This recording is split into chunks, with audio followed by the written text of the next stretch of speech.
Hi guys, welcome to zebra movie review. Movie ఎవరైనా ఇప్పటిదాకా చూడకపోతే వెళ్ళి చూసేయండి భయ్య. ఎందుకంటే మూవీ చాలా బాగుంటది. మూవీ స్టార్ట్ అయిన హాఫ్ అన్ అవర్ తర్వాత నుంచి చాలా ఎంగేజింగ్ గా ఉంటది. అక్కడక్కడ చిన్న చిన్న సీన్స్ తప్ప మిగతాదంతా ప్లాట్ బాగానే ఉంటది. నా ప్రకారం అయితే ఇందులో విలన్స్ అంటూ ఎవరు ఉండరు భయ్య.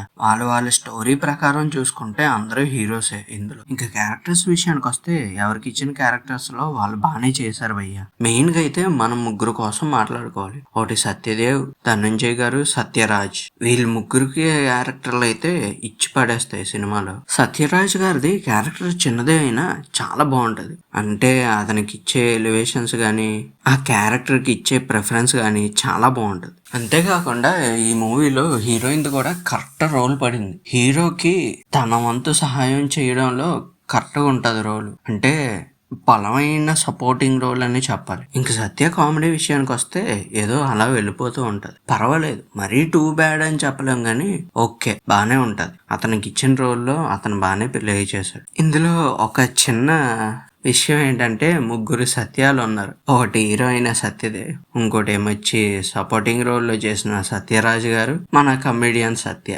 చాలా బాగుంటాయి పేర్లు కూడా. ఇంకా సినిమా స్టోరీ విషయానికి వస్తే చాలా సింపుల్ భయ్య. మనోడు చెయ్యని తప్పుకి పనిష్మెంట్ అనుభవిస్తూ ఉంటాడు. ఇదే సినిమా అంతా. ఇంకా స్టార్టింగ్ లో చెప్పినట్టు ఫస్ట్ 30 minutes తప్పితే మిగతా సినిమా అంతా బాగానే ఉంటది. సత్యదేవ్కి ఎలా ప్రాబ్లం మొదలవుతుందంటే, ప్రియా భవాని శంకర్ ఒక బ్యాంక్ లో పనిచేస్తుంది భయ్య. ఆ బ్యాంక్ లో కస్టమర్ వచ్చి 4 lakhs డిపాజిట్ చేయాలి అని అంటాడు. కాకపోతే మన వాళ్ళకి ఒక నెంబర్ తప్పు పడుతుంది. ఆ నెంబర్ చూసుకోకుండా కొట్టేస్తారు, వేరే పర్సన్కి పడిపోతుంది. ఇతనికి ఆ అమౌంట్ చాలా అర్జెంట్. దానివల్ల ఏం జరుగుతుంది అంటే, హీరోయిన్ దగ్గరకు వచ్చి కస్టమర్స్ గొడవ పడుతూ ఉంటారు. అప్పుడు మనోడు దాన్ని చూసి ఆ 4 లక్షలు ఎవరికైతే పడ్డాయో వాళ్ళ దగ్గర నుంచి చాలా తెలివిగా రికవరీ చేస్తాడు. కాకపోతే ఆ అకౌంట్ తాలూకు అతనివి 5 crores మిస్ అయిపోతాయి.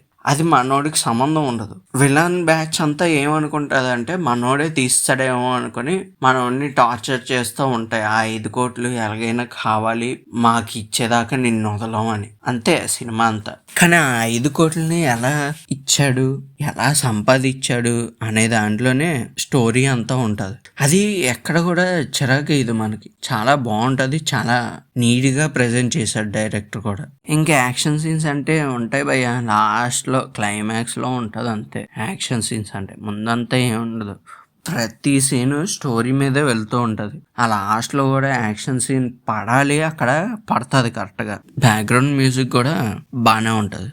ఇంతవరకు ఎవరైనా సినిమా చూడకపోతే వెళ్ళి చూసేయండి. ఓ మంచి సినిమాని మిస్ అవుతున్నారు మీరు. సినిమా అయితే చాలా బాగుంది, నాకైతే బాగుంది. మరి మీ ఒపీనియన్ ఏంటో మీకు సినిమా చూస్తే కానీ తెలియదు కదా. కావున వెళ్ళి సినిమా చూసేయండి, ఎంజాయ్ చేస్తారని నేను అనుకుంటున్నా.